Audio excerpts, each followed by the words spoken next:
question that we are about to answer for all of you right now. And we are ready, guys. Oh, baby. I'm feeling that energy in the top left from Generic Green Wings, already starting with a proxy. This is Maru!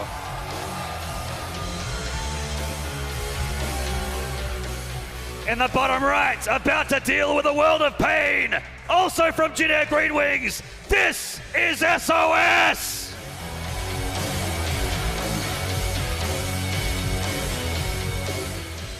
And SOS, previously, we've seen him do this scout right after Pylon back when he played against Hero Marine. He knows about that meta with the proxies and he wants to make sure not to get tricked from game number one. Although like Maru, he put his barracks on the absolute top right-hand side of the map. How are you even supposed to check for it upstairs, like up all the way on the top right-hand side of the map? Well, and Maru usually follows this up as well with the factory on the other side of the map, which he could hide as well on the right-hand side. Terrans have just been moving their proxies further and further away from the Protoss as this it might end up in their base. They might even go back at home eventually. But as it stands, Maru is going for this proxy. And SOS did the smartest thing here, straight to the main base of the Terran. He knows where he is. He sees that double gas. He sees no barracks in the wall.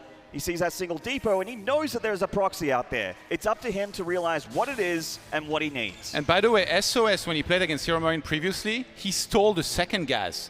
And Maru, I'm pretty sure, knew about this, so he took his second gas just on time so that SOS couldn't steal it here from him. So both players have done their studies, and so far, I'm pretty sure this is going exactly as how they had planned so far, with the pylon going down at the ramp here from SOS. This one's starting to get a little spicy. Zealot on the way here for SOS, just for a little bit of Reaper defense back at home.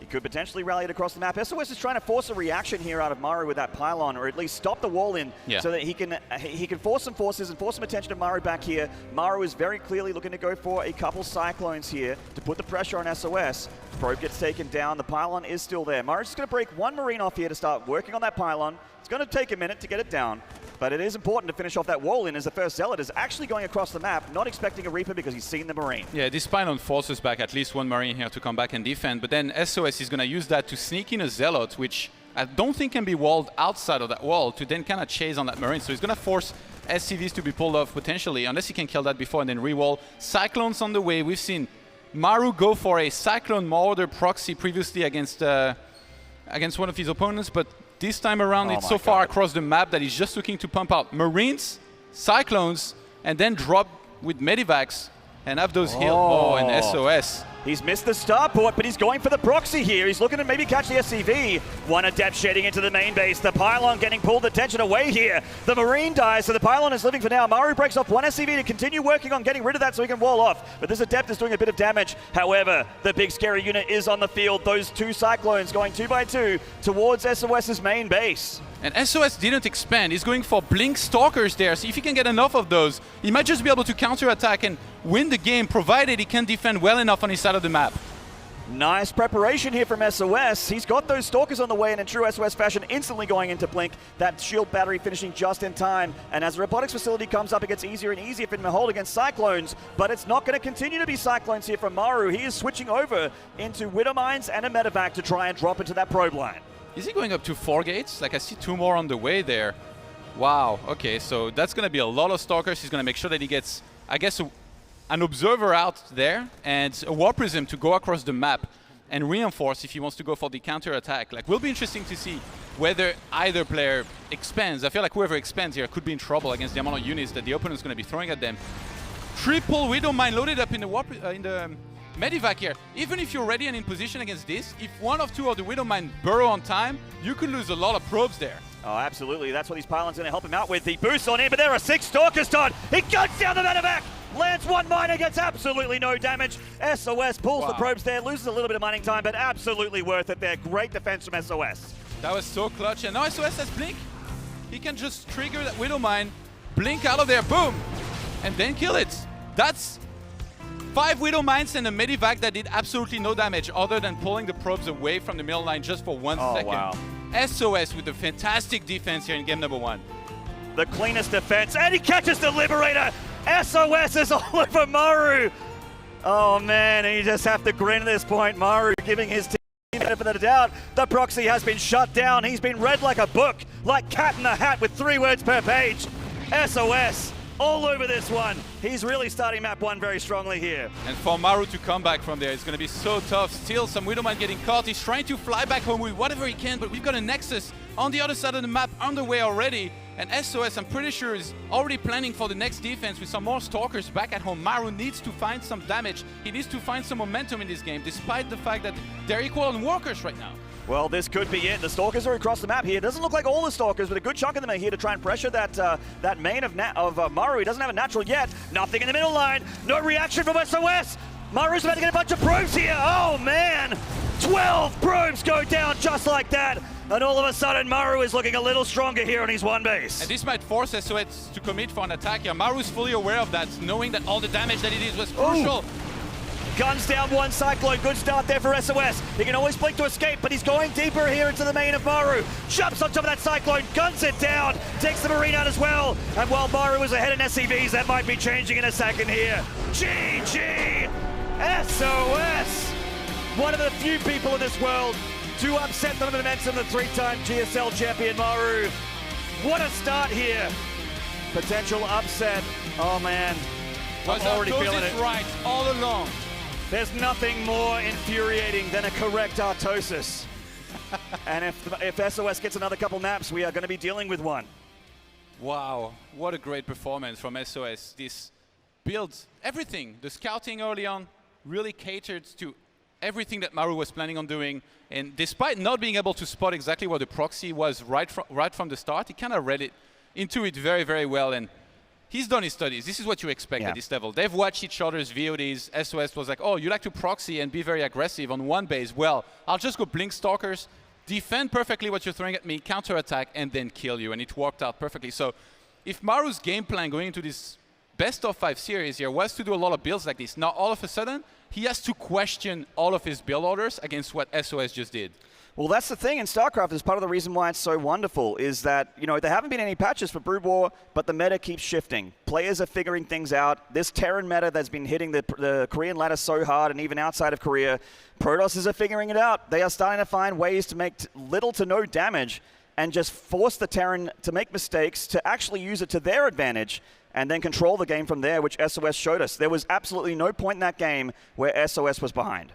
It feels as if you think a Terran is going to make his barracks outside, like somewhere on the map, all you have to do is scout after pylon. And then if he doesn't have the barrack in his base, you just keep on scouting. You can steal his gas sometimes, which Maru didn't let happen last game.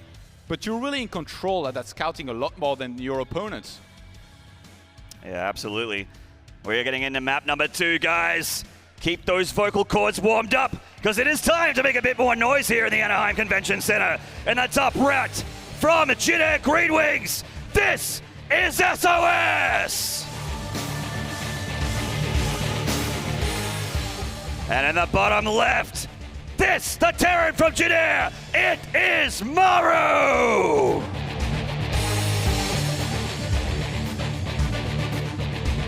Very early probe here from SOS, and he's dropping a Forge! Lost and found in its full glory here. This is how some Protosses love to play this map, Haas included, but SOS has far better mechanics and is a far scarier cannon rusher. Warcraft 3 Reforge was announced earlier. He's going for his own Forge. Exactly. It's going to be down the ramp in that one spot where Maru won't have vision early on. Maru won't have units. units. Perhaps relying on the barracks not being in the main base, which makes it harder to defend against this. Well, absolutely right. Like, if there's cannons hitting you, what are you gonna just fight SCVs when those cannons are done? I don't think so. Maru needs to see this with his SCVs and fight the cannons on that low ground and the high ground. SOS now in vision here, and Maru needs to start to react. The cannon rush has begun. It looks so peaceful from his point of view. He's just like looking around. He's like, yeah, I'll make the next cannon here and just do all the damage in the world. For Maru to defend this is going to be so tricky. Now he's trying to start working on that one probe, but that's why there is a second probe, a Maynard probe here, to be ready and in position. Well, this is already very, very bad for Maru, man. I don't see how he stops this. This is about the time when you start to lift your structures up, let the orbital finish and try and save as many SCVs as possible, because he cannot fight this. And SOS already thinking ahead. He knows that there's going to be potentially a Reaper counter-attacking his mineral line. He's already got the gateway underway, gets another cannon instead of his main mineral line. Going for gas, all he has to go for is some Stalkers, some Adept. He's gonna force the command center to fly away already here because mining was about to be prevented. SOS smartly cancelling that third cannon. He's put in a few hundred minerals here into this maneuver against Maru. But Maru is not dead yet. He does still have that factory across the map. And SOS has started a cannon in his mineral line. A cannon will be a nice start for his defense to the counterattack of Maru here. But will it be enough? If there is any known regular StarCraft viewers checking out this game right now, this is not how your typical Terran versus Protoss usually goes down, but when SOS is involved, anything is possible. Maru forced to relocate. Yeah. SOS trying to stay ahead here any way he can, ahead of things that could be thrown at him. So he's got that Cybercore here about to finish.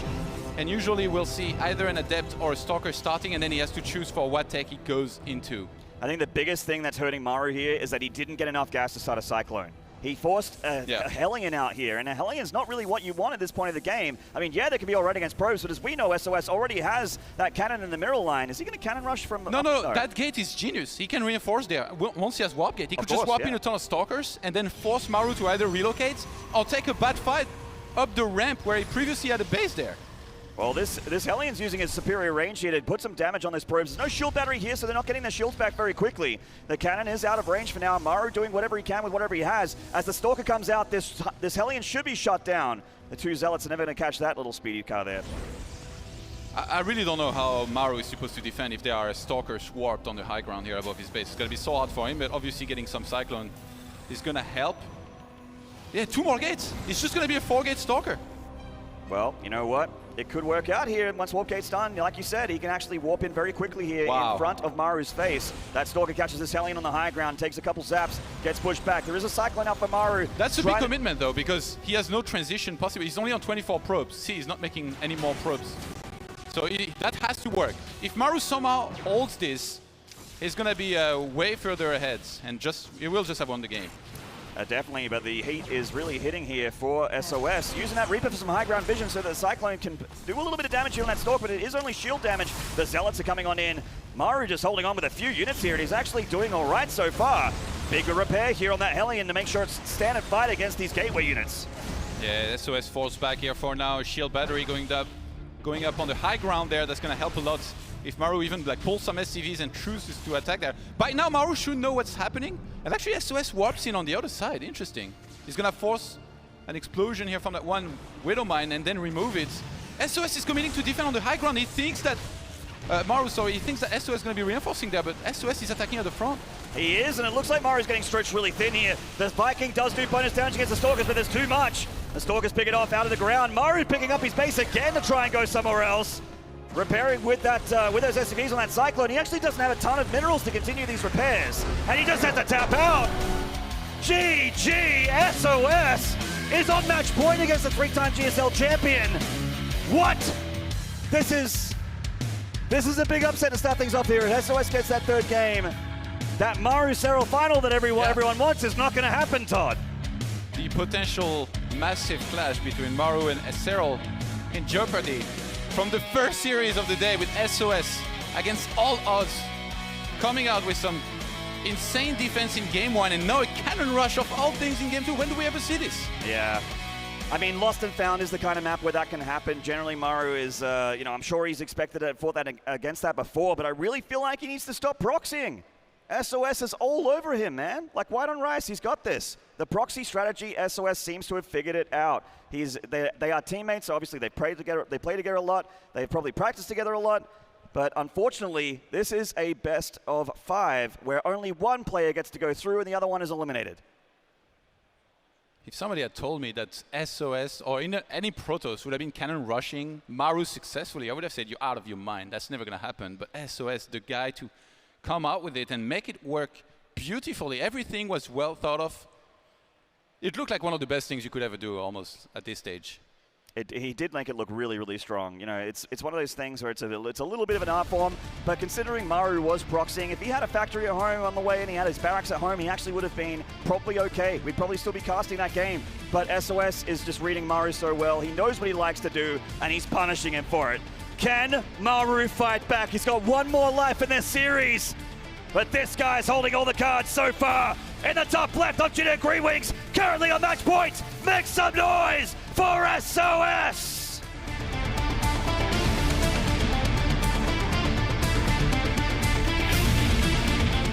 bottom right.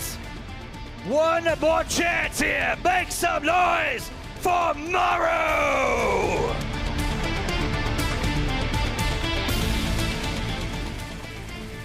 Same old barracks across the map, but this time pretty close to SOS's base. Not quite hidden in a corner. Not quite, and this isn't the greatest cannon rushing map here, so SOS is going for gateways. Yeah, the same early scout from SOS, who again, not allowed to steal one of those gases. You see he was going straight for it. Maru does not let that happen. Grabs that quickly for himself. Yeah, SOS will know though that there's a proxied barracks on the map. So this means there will very likely be a proxied factory as well. If I would actually love for Maru to make that factory at home instead and just rely on his barracks rush to get the damage done or to try and give him a little bit of an edge. It is very, very tough against someone as good as SOS to make that happen though. The Cyclone's a really, really important piece of the pie. But SOS just doesn't seem to be afraid of Cyclones. Like, yes, we are going to see them, but SOS did such a good job on Acid Plant against them. Yeah. I don't feel very confident for Maru to do it again. I mean, SOS has been reading perfectly on what Maru's been doing thanks to his early scouts, but the other way cannot exactly be said for Maru, even though like he's gotten some info here and there. Like I feel like last game he realized kind of late. Like obviously the cannon rush he didn't see coming, but then he realized kind of late what was happening with the multiple gateways and stalkers. I'm pleased to see the factory at home here for Maru, so he is chasing things up. Not putting his entire main out on the map this game, so he potentially could go a fair bit longer, but SOS, if he smells blood in the water, if he smells weakness, he can get aggressive with a lot of gateway units and actually make the game kind of short. We got that Zealot out for that Reaper defense. It does eat up those Reaper shots. You have to target fire here as Maru. Nice control from SOS so far. Nicely placed structures as well to keep that Reaper stuck in one direction. Yeah, it will make it out though.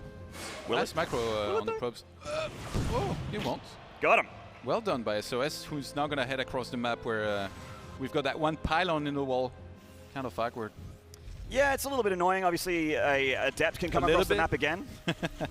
It is a little bit annoying. The Adept can come across the map again and once again, you know, do several SCVs worth of damage like it did on Acid Plant in Game 1. SOS is scouting for this proxy. He's not convinced that that is it from Maru, and I don't blame him. Here comes that first Adept to shade on in. Really nothing at home for Maru except for SCVs at the moment. Yeah, usually when Maru goes for this build order, he gets an eBay block on the second base of the Protoss, but in this case, because of all that was happening, he had a pylon going up on his side of the map. Didn't quite go for it, but this is similar to the game 1 that he played against Sneeb, where he made the factory back home. That Adept is on a rampage. Gets 4 SCVs, doesn't quite get 5, but a nice counterattack there from SOS, definitely using his tools to get as much done as possible. That Zealot's starting to work on the supply depot, but I don't think that's going to happen. This Cyclone is going to pop out. SOS getting a little spicy here, dropping a Nexus in the top right. Maru intending to take his natural by the looks of things. SOS, he wants to get all the money, all the minerals in the game as a reason, as a way to get all the money in real life by winning this tournament here potentially. This is a huge move, which if Maru doesn't realize this is happening, it's going to be tricky for him to counter properly. So Maru's doing something a little bit tricky here, hiding a starport under the bottom, trying to go for Cloak Banshees. This is something that Maru loves to do as well. He did against SOS in Super Tournament, but as we know, our historians out there, SOS won that series 3-1. Yeah, this is actually, by the way, this build order is similar to the build order that Maru did against Sneeb when they played on Lost and Found, which was basically the same build as here, factory back at home, but then he went for a big push with Widow Mines, Cyclones. Remember that was the game where Stasis Squad trapped a bunch of units, and then Maru still killed Neeb right after. So SOS, having seen those games, he might think that this is the same thing, but it's a Cloak Banshee, against which like you need to be ready and in position inside of your base with your stalkers to make sure you're able to defend, and with an observer there as well. You're absolutely right. The observer and the blinker stalkers are exactly what you need to punish the Banshee, but they have to be there. They have to be in position. If he's out of position, he just uses recalls, so that means he won't have it. Supposedly SOS should be at home, but if he was to move across the map to be the one that's aggressive with these units, then that'd be really bad, because that Cloak Banshee then would do a loss. This is actually really nice for Maru. He's going to see that early gold base from SOS, which is very naked. He's warping in some stalkers there to help out. But now Maru knows it's here, and it's going to be tough for SOS to defend in 2 places at once against Banshee. And SOS going straight into charge right after that, by the way. So looking to transition into charge lots, maybe with a quick third and a lot of gateway units, like we saw him play previously against Hero Marine. That Banshee didn't even get to do much, but he knows that the units are there in position. Now 2 more gateways already. SOS kind of worried that, I think, against some sort of big push, which we often see Maru do when he goes for Marines and Cyclones like this. I think this is going to be one of those games. Yeah, there it is. Yeah. That's almost what he's expecting. Like, if I look at the production tab and the way everything is going down, SOS is anticipating this push, and if he gets the defense here, that might be his ticket to the semifinals, Maynard. Absolutely, and he is doing all right so far. That Cloak Banshee, no Observer support, is doing some damage here to the Stalkers. A second one coming down here. Maru has his sights set on that gold base. SOS is warping in to defend. The Observer has arrived, so these Banshees can be taken out. One goes down. He needs There's some a siege tank here, though. Yeah, charges on the way. And he definitely wants those frontline Zealots here to try and help him out against this army. Maru's push looking a little bit scary. A lot of those Stalkers are already softened up. Goes for the siege tank, picks it off. Can the Cyclones punish SOS? Does Maru have enough DPS? It doesn't look like it. SOS gunning down these units, the SCVs for that mass repair. But SOS can warp in another round of units here shortly. That Banshee picking up some probes in the back line. The Stalkers get rid of the Banshee though, and the SCVs have nothing left to heal. Yeah, the shield battery helped a bunch. Now Maru's going to be the one with his expand going up, but there is that huge threat. There is so many gateways from SOS. He's grabbing a War Prism, still killing those SCVs that were on the map. He could easily go for the counter attack here. Once that War Prism is out there, even warping in the main base if he wanted to. And for Maru to have enough, it's going to be so tough after this push. He does have 2 siege tanks, which are fantastic against Stalkers. Getting the Observer is a nice start as well. The Observers have to go up there blind. Or the Stalkers, rather, have to go up there blind. He has a third one here with those Zealots. There's not a ton of units on that ramp, but that second siege tank makes things very awkward for SOS. This Banshee getting some probe damage, but of course SOS in a very good spot here with that gold base still providing income. Here he comes, charge is done. The Zealots getting in there. The bunkers are not complete. He guns down one of the siege tanks, and the second one trying to get mass repaired. Another Banshee pops out. A second tank from Maru here on the high ground, trying to fight back. Can he hold on? SOS is bullying through here. Yeah, and the War Prism is going to help reinforce straight into the fight as well. Oh no! The big upset here is SOS gets into the main, and GG, just like that. Maru Cyril, the destined grand final, is crushed. SOS will be in the semi-final here with a 3-0 over the 3-time GSL champion. What a start here. I'm actually almost lost for words. Yeah, I know it's my job to talk right now, but I'm actually flabbergasted. So many people should be as they were counting this man out. And he came out with some fantastic preparation that showed through, some great build orders, and he takes out the favorite. Artosis was right. Cower in fear, StarCraft community. Lord have mercy on us all. Lord have mercy on us all. Maru had such a fantastic year, but could not end it up in the big final. And let's go to SOS and Smix on the stage.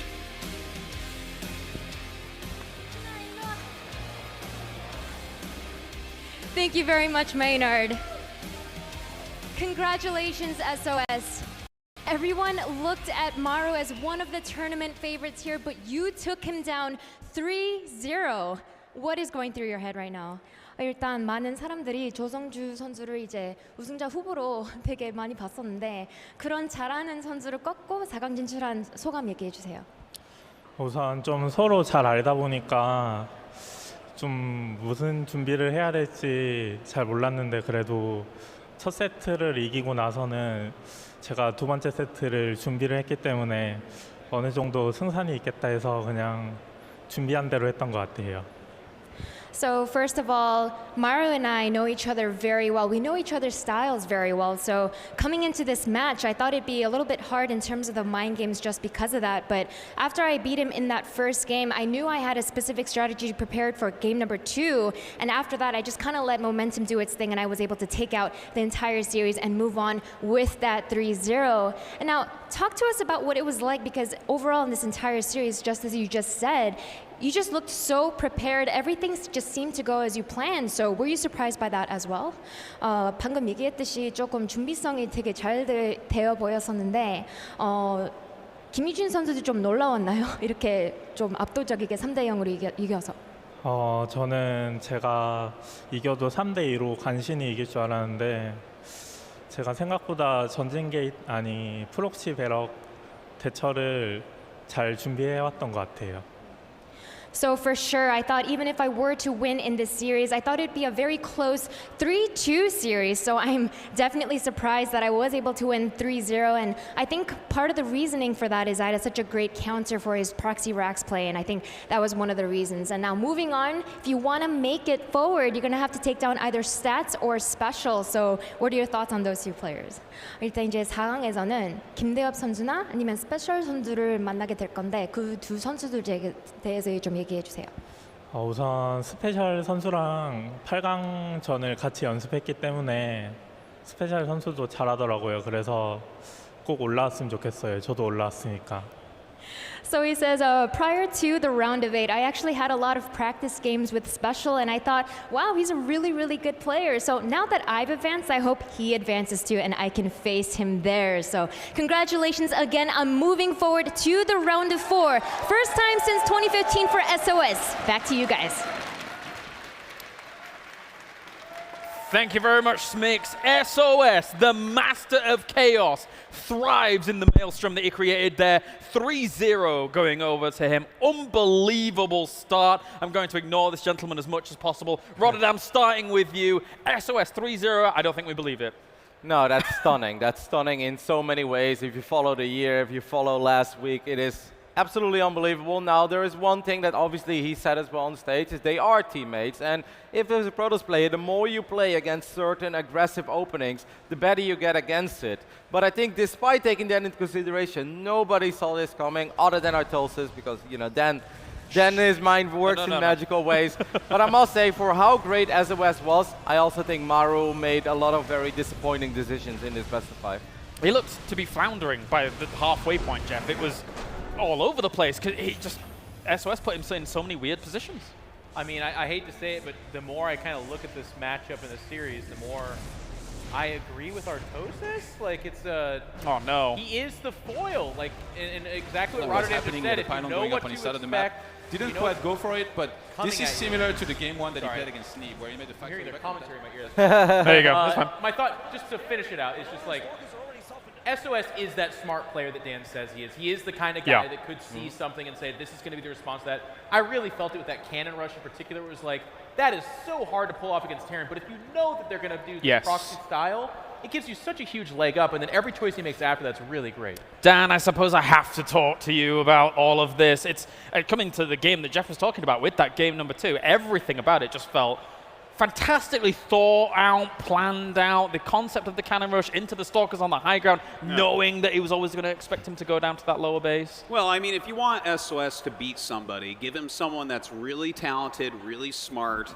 and give him a little bit of time to prepare that, right? Yeah. He's such a brilliant player that he comes up with these strategies, and this is part of the reason why he is a 2-time world champion. He injects more chaos into StarCraft than every other player in this tournament put together. And when you're doing that against someone who normally likes to take the lead aggressively like Maru, that player is going to be an underdog. Yeah, it sounds like a cliche. It sounds ridiculous, but he just does instill it with chaos. And overall, Rotterdam, that was just a masterclass, really, from SOS, showing that he can perform on these big stages. He's in a semi-final of a world championship once again. No, it was, and obviously the decision-making, and like Jeff said, I think the build on Lost and Found, I think that is very smart, because that is actually a good map for proxies, but once again, there's a lot of questionable decisions by Maru. We can praise SOS as much as we want. Yeah. We also have to be a little critical of the guy that dominated throughout the entirety of the year. On Acid Plant, he flies a medevac with 3 Widow Mines inside of a 1-base Protoss that's standing there with his Stalkers. That's very unnecessary. The proxy is already achieving the fact that Protoss is staying on 1 base, and then you're forcing a weird game where Terran doesn't have to play the catch-up game if Protoss just goes 1 gate fast expand. Him throwing away that first medevac and those mines, that sets the momentum for the entire game. And yeah, I think there were a few more moments like that. Like, yes, SOS was fantastic. Yes, SOS made very good decisions, but Maru also made a couple of very questionable ones. And this does close the door on one of the storylines we went into with, right? Maru versus Serral? Nope, not going to happen at all. So now I almost needed some time to kind of recalibrate what I'm excited about. Right.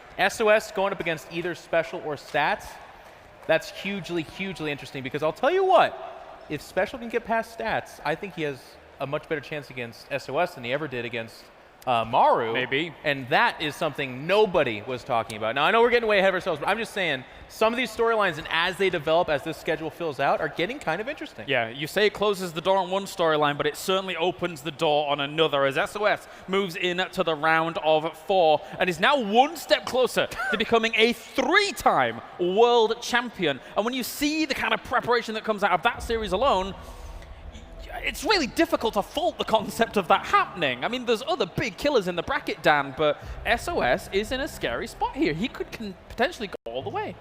I'm kind of expecting it, to be honest, guys. I mean, this is his tournament to lose at this point, especially considering he got past Maru, who we kind of consider the best player in the world. Yeah. The next matchup is not versus a Cero, who I think is the biggest favorite against him in the tournament. Yeah.